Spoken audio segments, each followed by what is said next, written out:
በቁርአን ላይ ቁርአን ፍታሌ ብንወያይ የተሻለ ነው የሚመስል። ውይይት ከሆነ እሺ ደስ እንዳለ ማንሳት ነው። እሺ ቁርአን አንድ ጊዜ ክፈትልኝና እናወራለን።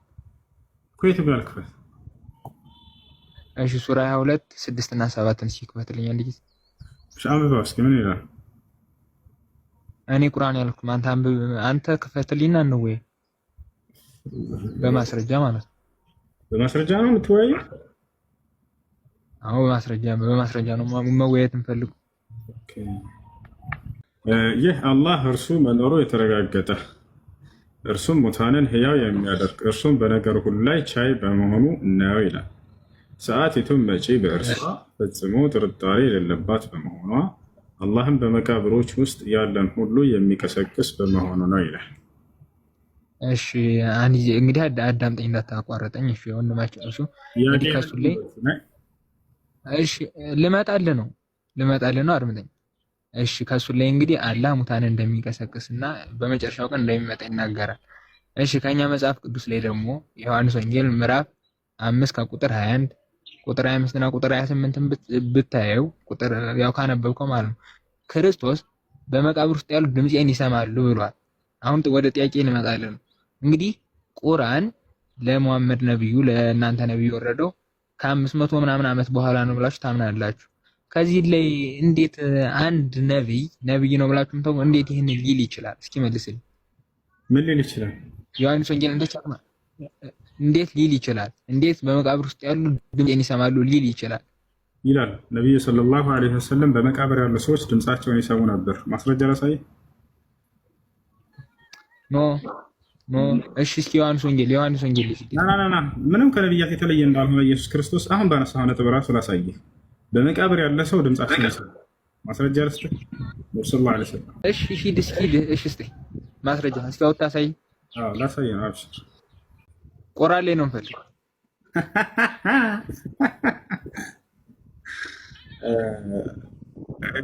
ነብዩ ሰለላሁ ዐለይሂ ወሰለም ሙታኖች ድምጻቸውን እንደሚሰሙ ማስረጃ ላሳይ ነው።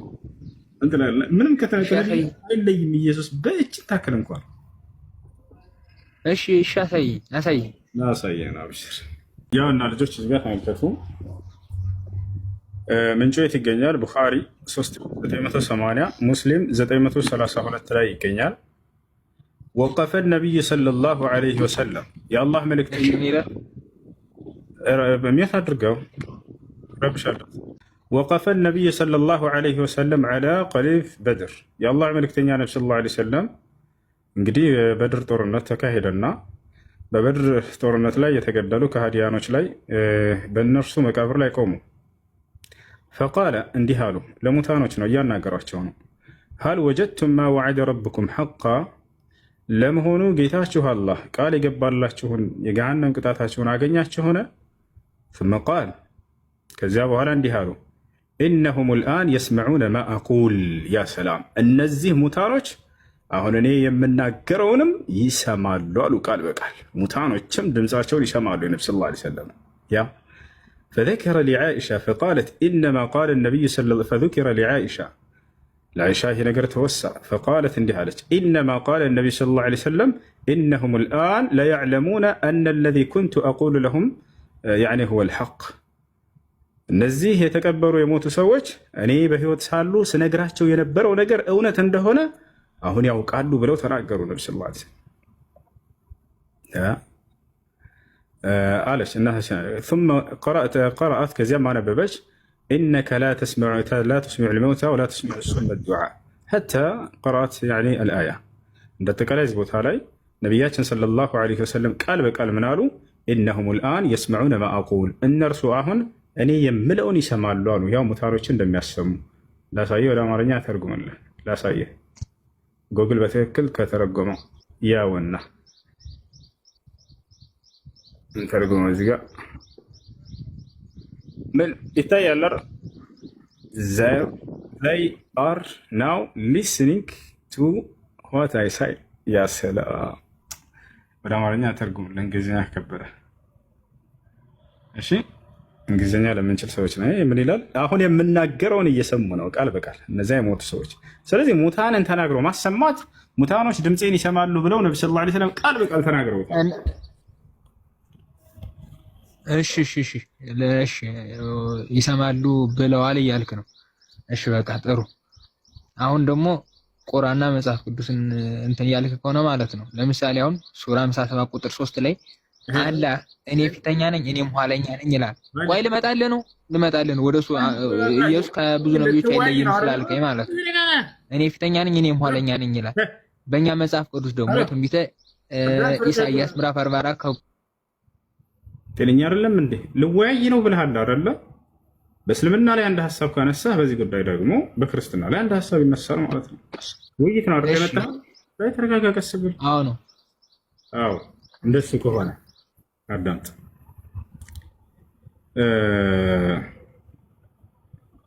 ኢየሱስ ክርስቶስ እኔ በማስረጃ ማውራት በነገራችን ላይ መጽሐፍ ቅዱስ ይዛል አያልያዝኩም፣ እንዲሁ በአጋጣሚ ነው የገባው። ችግር የለም ሻብሽር።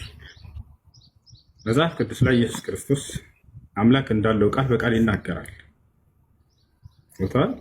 ወደ አምላኬ ወደ አምላካችሁ አድርጋለሁ ይላል ዮሐንስ ወንጌል ማስረጃ ምዕራፍ 20 ቁጥር 17። ስለዚህ ኢየሱስ ክርስቶስ አምላክ አለው ወይንስ የለውም? መልስ። አምላክ እሱ ነው፣ ሌላ አምላክ የለውም። አምላኬ ይላል ኢየሱስ ክርስቶስ። አምላኬ የሚለው ማንን ነው? አምላክ የሚለው ነው። እስኪ ማስረጃው። እኔ ከራሴ አንዳች አልናገርም፣ እንዳነበብኩ እናገራለሁ። ንግግሬም ቅን ነው፣ ማስረጃ እንጂ አለማስረጃ አልናገርም። እና ቀይ ላሳየህ አንድ ጊዜ ሙሉ ምዕራፉን በአንድ ጥቅስ ላይ ሳይሆን ተመርኩዘን ነው። ሙሉ ምዕራፉን ሙሉ መጽሐፍን ዮሐንስ ወንጌል ብታነበው ምንም አይቀየርም። አምላኬ ብሎ ቃል በቃል ተናግሯል ኢየሱስ ክርስቶስ። ላሳየህ ነው እሱ። አብሽር እንዳፈረ። ያው ኢየሱስም ይላል ገና ወደ አባቴ ያላረግኩም አትንኪኝ፣ ነገር ግን ወደ ወንድሞቼ ሄደሽ እኔ ወደ አባቴና ወደ አባታችሁ ወደ አምላኬ እና ወደ አምላካችሁ አርጋለሁ ብሏል ብለሽ ንገሪያቸው አለ። ያሰላ አምላክ የሚለው ኢየሱስ ክርስቶስ ማንን ነው? አምላክ አለው ማለት ነው። አምላካችሁ አምላክ ያለው አምላክ እስኪ ከፍ አድርገው ያው ከፍ እስኪ 16 አይሽ ያት ኢየሱስ ማርያምን አላት። እርሷም ዞር ብላ በዕብራውያን ረቡኒ አለችው። ትርጓሜው መምህር ወይ ማለት ነው። ኢየሱስም እስኪ ቁጥር 18 ኧረ እንደፈለክ ውረድ፣ እንደፈለክ ውጣ፣ ምንም አይቀየርም። አንብበው። መግደላዊት ማርያምም መጥታ ጌታን እንዳየችው ይህንን እንዳላት ለደቀ መዛሙርቱ ነገረች። እሺ አምላክ የሚለው ማለት ነው። አምላክ የሚለው እሱ ሲጀመር አምላክ ነው። አምላክ እያለ አንተም ይኖረዋል። እሺ አምላክ እያለ ኢየሱስ ክርስቶስ የሚጠራው ማንን ነው?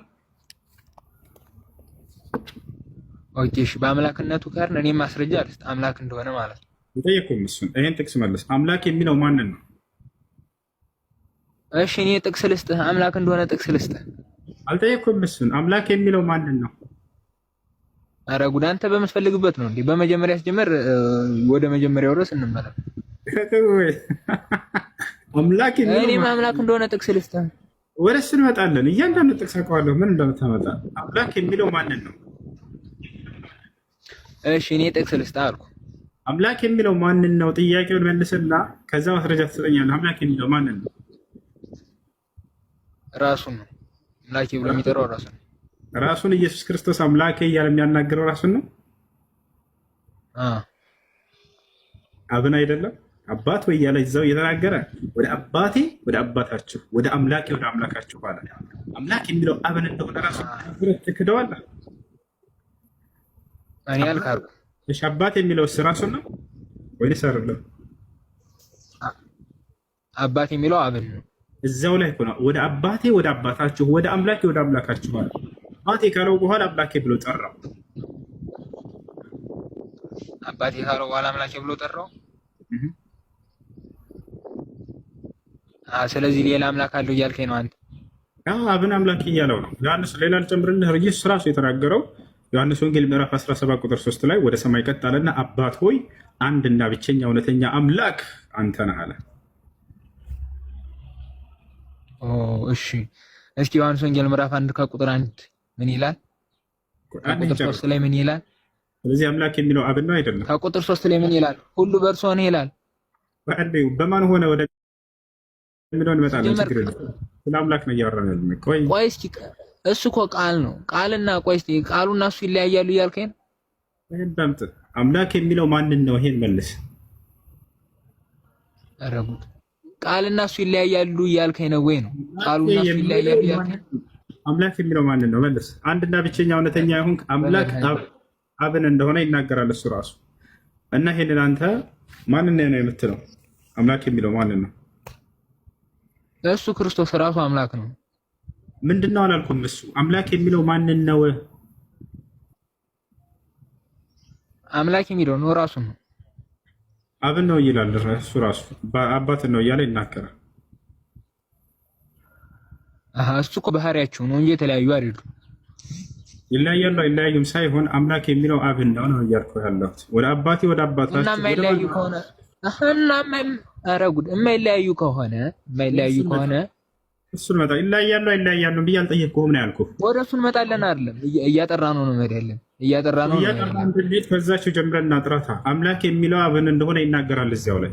ወደ አባቴ ወደ አባታችሁ ወደ አምላኬ ወደ አምላካችሁ። እሺ ቆይ እሺ። ስለዚህ አምላክ የሚለው አብን ነው እንበል።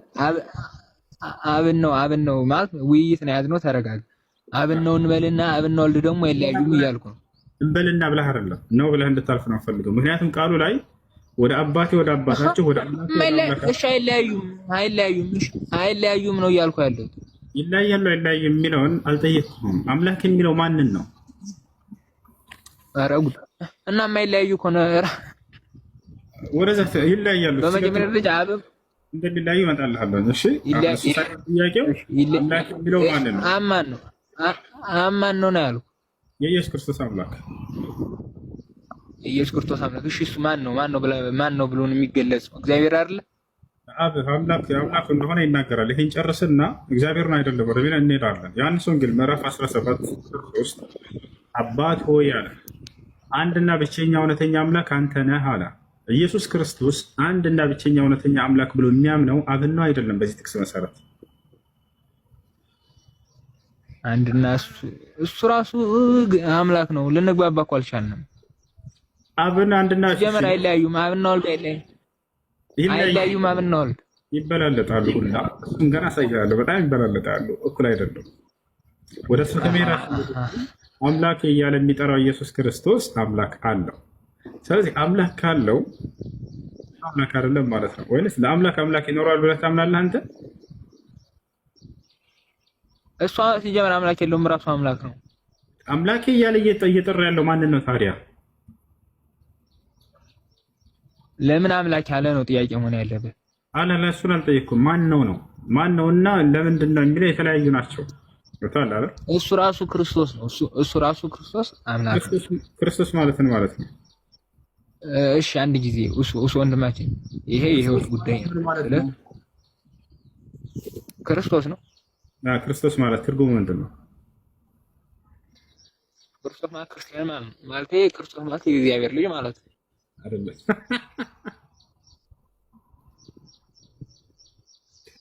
አታውቀውም ራሱ። እሺ ምን ማለት ነው? ሲያንተ መልስ ማለት የተቀባ ማለት ነው።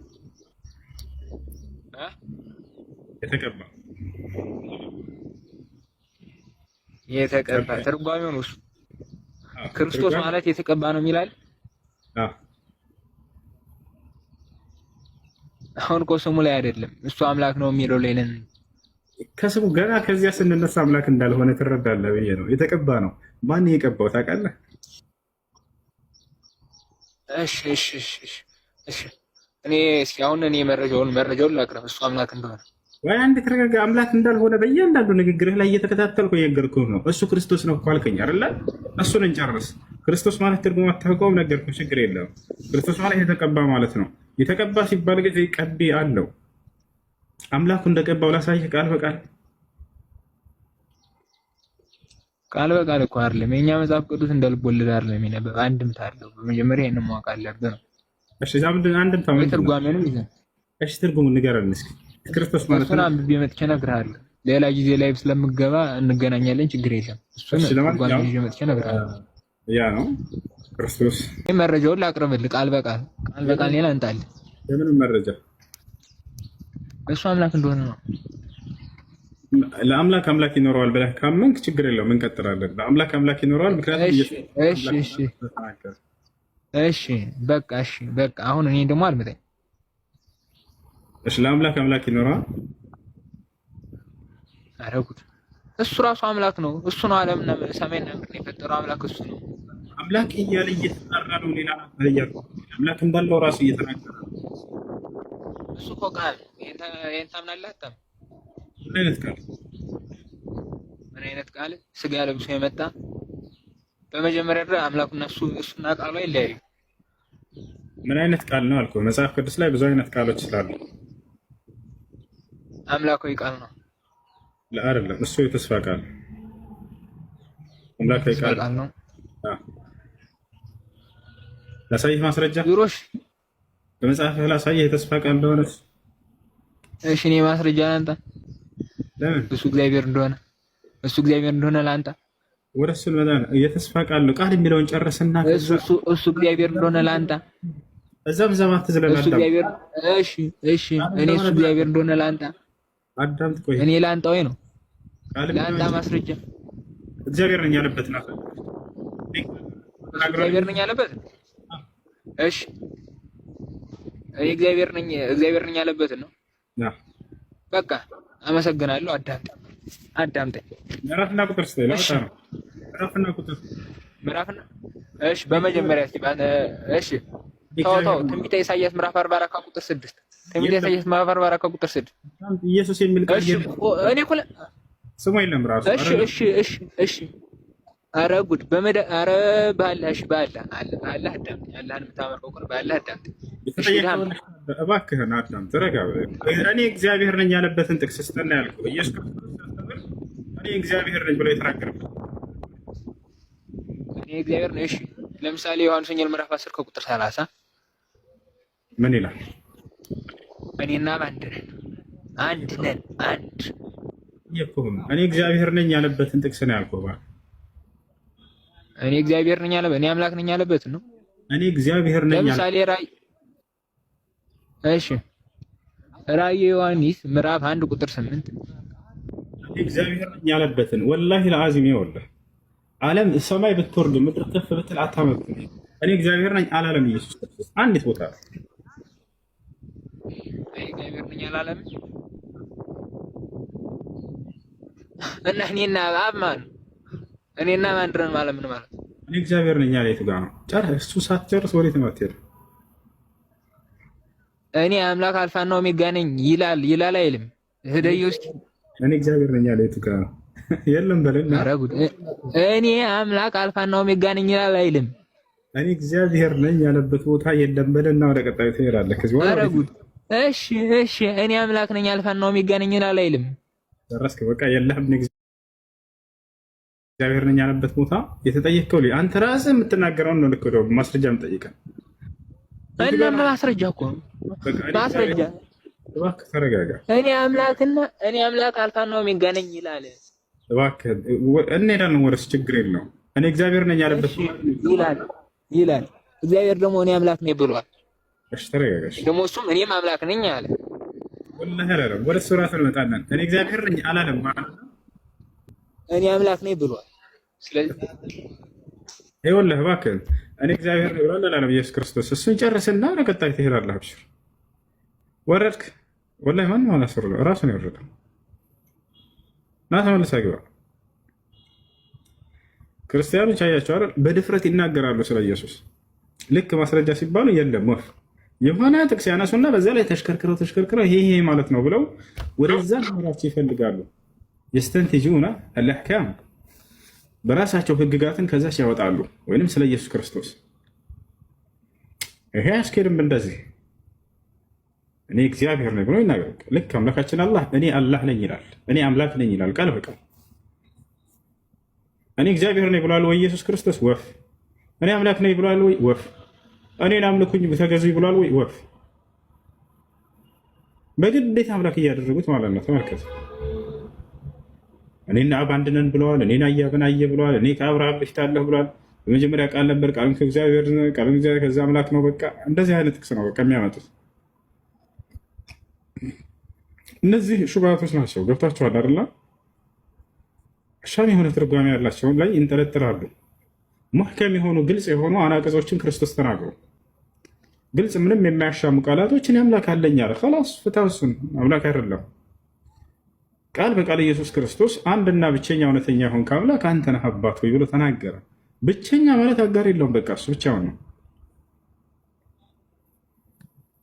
ወደ አምላኬ ወደ አምላካችሁ አድርጋለሁ አለ። በቃ አምላክ አለኝ አለ። በቃ ዘጋው። እሱ አምላክ እሱ ሊሆን አይችልም። አምላክ አምላክ ሊኖረው አይችልም። አምላክ እንዳለው ከተናገረ እሱን ፍቱት። ይህን ይመስላል። እሺ